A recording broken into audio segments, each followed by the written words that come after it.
রমজান মাসে কেউ যদি ফরজ গোসল হয় তাহলে সে ফরজ গোসল না করে কি সেহরি খেতে পারবে?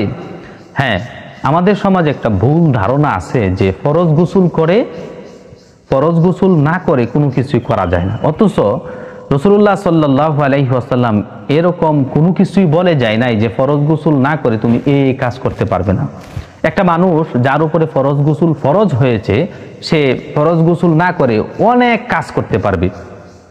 সে সংসারে কাজকর্ম করতে পারবে, সে মার্কেট করতে পারবে, সে গরু কুরবানি করতে পারবে, সে একটা মুরগি কুরবানি করতে পারবে, অর্থাৎ মুরগি জবাই দিতে পারবে, ঘুমাতে পারবে, মহিলারা বাচ্চাকে দুধ খাওয়াতে পারবে, এমনকি সেহরি খেতে পারবে, তাতে কোনো সমস্যা নাই। সুতরাং রমজানের রাত্রিতে কেউ যদি সহবাসে লিপ্ত হয় তাহলে অর্থাৎ সেহরি খেতে পারবে ফরজ গোসল না করে, তাতে কোনো সমস্যা হবে না।